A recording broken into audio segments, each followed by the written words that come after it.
Bienvenidos a esta nueva explicación. Hoy vamos a sumergirnos de lleno en algo que nos toca muy de cerca, aunque no lo parezca a simple vista. Esas fuerzas macroeconómicas globales gigantescas que literalmente deciden cómo se gestionan nuestros servicios públicos del día a día. Porque, solemos pensar que las finanzas públicas son algo que se decide exclusivamente en el ayuntamiento de nuestro pueblo o en el Parlamento Nacional, ¿verdad? Pues resulta que el desarrollo de nuestras ciudades está enredado en una telaraña internacional muchísimo más compleja. ¡Vamos a verlo! Fijaos en esta pregunta. ¿Cómo se financia una obra pública local cuando el país simplemente no tiene presupuesto? Es súper curioso pensar que esa nueva línea de metro que acaban de abrir, o la creación del portal digital donde pagamos los impuestos, o incluso esas subidas de tasas repentinas que vemos en regiones como América Latina, muchas veces vienen de decisiones tomadas a miles de kilómetros de distancia. Hablamos de despachos en Washington o en Basilea. Básicamente, cuando el dinero de casa no da para más, los estados llaman a la puerta de actores internacionales que no solo te prestan el dinero, sino que te dicen cómo tienes que gastarlo. Para no perdernos en esta auténtica sopa de letras financieras, aquí tenéis nuestra agenda de hoy. Repasaremos el ecosistema financiero global y sus 4 grandes pilares: el Grupo Banco Mundial, el Fondo Monetario Internacional, el Banco Interamericano de Desarrollo y, por último, el Banco de Pagos Internacionales. Y cerraremos hablando de ese choque constante entre la soberanía de un país y su necesidad imperiosa de financiación. Empecemos con la sección 1. El ecosistema financiero global, conectando la macroeconomía con las finanzas públicas locales. Pasamos a la sección 2, el Grupo Banco Mundial, al que podemos considerar el gran arquitecto global. Estas instituciones internacionales son absolutamente clave. Son las herramientas fundamentales para que las economías emergentes salgan adelante. Les dan financiación vital, les asesoran técnicamente e incluso les ayudan a apagar incendios en tiempos de crisis. Y el mejor ejemplo es este primer pilar. Creado en 1944 durante los famosos acuerdos de Bretton Woods, el Banco Mundial no es un único banco. ¿Qué va? En realidad es un grupo de estas 5 organizaciones súper especializadas que trabajan en equipo. Su misión ha evolucionado, claro. Pasó de reconstruir países después de la guerra a lo que hace hoy: financiar infraestructuras sostenibles y tratar de erradicar la pobreza. Vamos a ver cómo se reparten el trabajo, que es bastante interesante. Por un lado, el BIRF se enfoca en países de renta media que tienen capacidad de pago. Les financian grandes proyectos como enormes planes de movilidad urbana o gigantescas redes de agua potable. Por otro lado, la AIF es literalmente un salvavidas para las naciones más vulnerables del mundo. Ellos otorgan créditos sin intereses o donaciones directas para cosas de vida o muerte, como campañas masivas de vacunación o para llevar la luz a zonas rurales aisladas. Como veis, es una estrategia de desarrollo a 2 velocidades muy bien pensada. Y mientras tanto, las otras 3 instituciones del grupo ponen el foco directamente en el sector privado. La CFI presta dinero a empresas para impulsar, por ejemplo, proyectos de energía limpia. Luego tenemos el OMGI, que funciona como una especie de seguro, garantizando las inversiones extranjeras frente a riesgos políticos, como podría ser una expropiación. Y finalmente el CIADI, que actúa como un tribunal de arbitraje. Y bueno, aquí entramos en terreno pantanoso. Hay un debate constante sobre esto, porque sí, estas garantías atraen un capital extranjero que es fundamental, pero muchos se preguntan si al final no terminan atándoles las manos a los estados, limitando sus decisiones soberanas frente a las grandes multinacionales. Nos movemos a la sección 3. El Fondo Monetario Internacional, o como podríamos llamarlo, la Sala de Emergencias Financiera.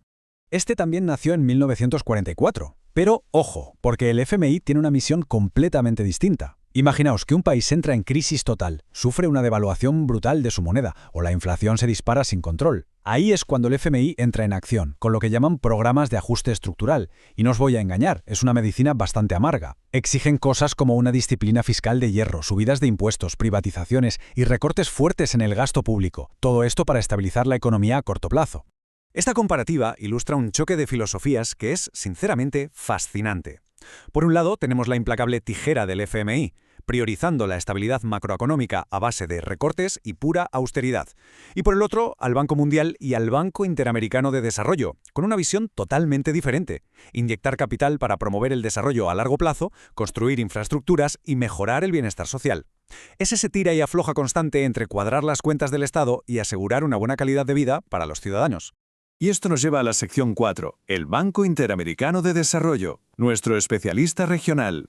Creado en 1959, el BID es un caso especial porque se dedica en exclusiva a los tremendos y complejísimos retos de América Latina y el Caribe. Y si nos fijamos en dónde meten el dinero, vemos una cartera súper variada. Va desde gigantescos sistemas de transporte público masivo y movilidad eléctrica hasta la recuperación sanitaria pospandemia, pasando por la protección del medio ambiente frente al cambio climático e incluso proyectos clave para mejorar la seguridad ciudadana. Adaptan sus fondos exactamente a lo que la región necesita. Pero cuidado, porque el impacto del BID no se queda solo en soltar dinero, y ya está. Ellos actúan como un verdadero motor para la modernización de los gobiernos. Es decir, empujan activamente a las administraciones para que simplifiquen sus procesos burocráticos, mejoren su recaudación de impuestos y diseñen presupuestos enfocados en resultados reales para cerrarle la puerta a la corrupción. Básicamente, exigen que las decisiones se tomen basándose en datos y evaluaciones sólidas. Y esto importa muchísimo, porque una gestión más eficiente significa, al final del día, menos burocracia absurda y servicios mucho mejores para el ciudadano de a pie. Avanzamos a la sección 5. El Banco de Pagos Internacionales, el gran inspector de bancos.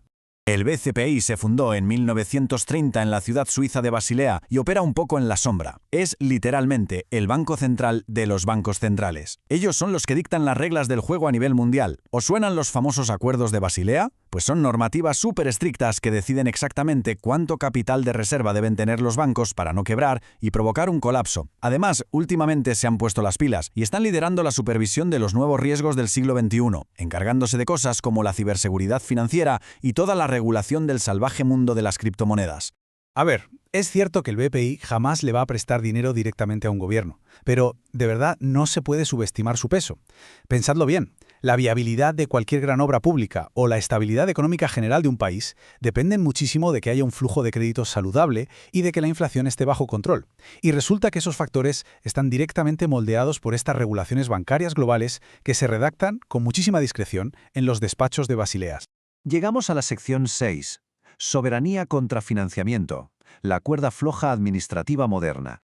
Este resumen refleja a la perfección esa cuerda floja por la que tienen que caminar los gobiernos hoy en día. Por una parte, necesitan desesperadamente capital e innovación para modernizar sus naciones, pero, por otra, se enfrentan al reto tremendo de no perder su soberanía por el camino. Como podéis ver aquí, cada institución moldea la administración local de una forma totalmente única, desde las grandes infraestructuras del Banco Mundial y la pura austeridad del FMI, hasta esa modernización regional impulsada por el BID y la regulación silenciosa pero potentísima del BPI. Es un equilibrio espectacularmente delicado. Y todo esto nos deja con una gran reflexión final. ¿De verdad pueden coexistir esa estricta disciplina fiscal y la enorme necesidad de dinero internacional con la justicia social y el derecho de un país a decidir su propio rumbo? Ese es, sin duda, el desafío definitivo de la gestión pública contemporánea. Se trata de conseguir ese equilibrio, usar los recursos globales y aprovechar esa ayuda técnica, claro que sí, pero haciéndolo con total transparencia, esquivando la dependencia financiera y asegurando siempre que, al final, todo ese esfuerzo sirva a una verdadera visión social. ¿Se puede lograr este desarrollo sostenible dictado desde fuera sin romper el tejido social desde dentro?